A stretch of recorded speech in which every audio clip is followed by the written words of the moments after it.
Zombie movies have plagued the media even before I was born. The real boom started around 1960s with the movie Night of the Living Dead. Well, personally, I don't know jack shit about this movie, but this movie right here fueled the success for the future of zombie genre. Years went by and we got movies after movies, video games after video games, TV series after TV series. It was like YouTubers discovering they can just react to stuff, and most of them were stinkers, but some of them, oh, those were the real gems. 28 Days, Zombieland, Last of Us, Plants vs Zombies, Resident Evil, Dead Rising, Walking Dead, Left 4 Dead, High School of the Dead. But even though all these shows are amazing, there are two major issues here. First, why the fuck is everyone so obsessed with the word dead? Deadass. There are so many movies, TV shows and video games with the word dead in the title. And secondly, even though these shows are amazing and they had their own spin on the zombie genre, but at the end of the day, most of them depend on capturing the dread of zombie apocalypse. I mean, of course, there are some which take a light-hearted tone, but we are talking comparatively here. Most of the zombie movies dial down to, oh, it's a zombie apocalypse, everyone is fucked,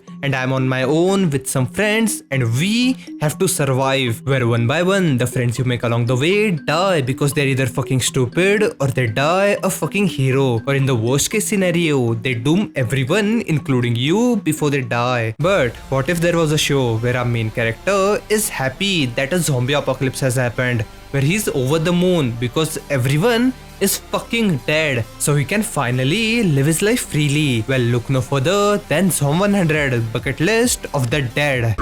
Oh, for fuck's sakes. Akira is your average dude who is fresh out of college looking to make a name for himself, passionate about his work, where he joins a production company with a twinkle in his eye. But all that motivation turns into a living nightmare when he actually joins the company. Day one, he not only works overtime all night, but also the next one. He goes home after 3 days. His superior is a dick who yells at him no matter what, whether you ask his permission to do the task or do the task without asking something. His pay is shit. I mean dog shit. Every single day he survives on cup noodles or a convenience store sandwich. He does not even get 5 hours of sleep on the daily basis. On top of that, the company makes him do unpaid overtime. He officially has off days, but because of the peer pressure and the office politics, he cannot take any. If he wants holidays for a vacation, they are unpaid holidays. He cannot even quit the company because of the contract obligation. But to top that off, the love of his life, his crush, the only person in this trash fuck of a company who cares for him and keeps him sane,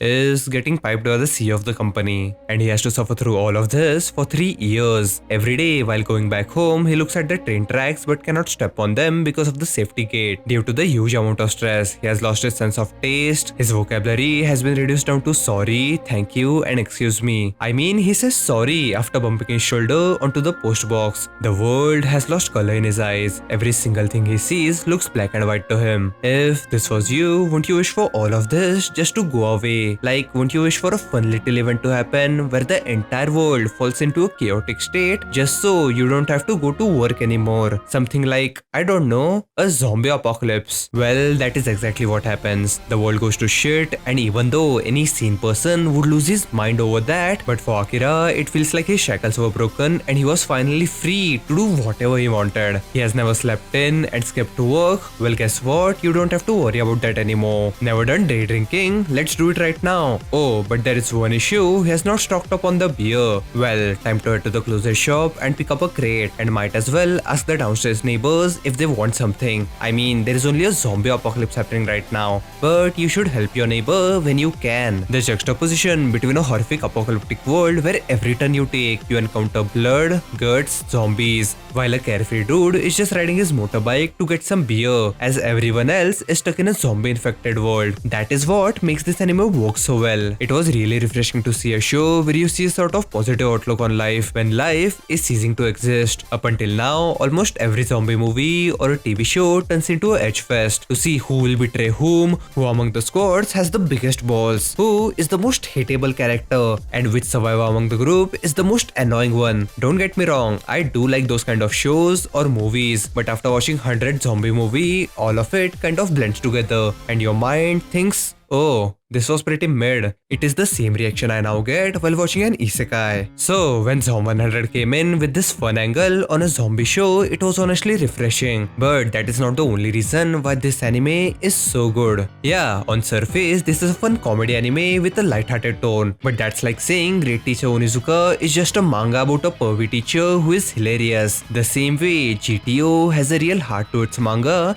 Zom 100 Bucket List of the Dead has also the very same heart. This anime quickly shines the light on the things you forgot when you grew up or started a job, the things which really mattered to you before you fell in this rut. For example, in episode 3, right after Akira decides to live his life to the fullest, he remembers that he drifted apart from his best friend Kenchou because they had a petty disagreement. So he tries to reconnect with his boy in this zombie apocalypse, and throughout the entirety of episode 3, I was either smiling because it was so wholesome or laughing my ass off looking at the shit they were up to. This show in a way tries to give you a wake up call and tells you, hey, don't wait for a zombie apocalypse to happen to do the shit you really wanna do. Get out there and at least try to do it. Don't worry about failures now, at least take the first step or you would be miserable like our boy Akira was. This right here is a really good anime with bang animation, a really catchy soundtrack, and most importantly, a good story. Like the video if you enjoyed, subscribe if you want to see more of me, and comment down below on what you thought about Zom 100. That's about it from me, and I will see you in the next one.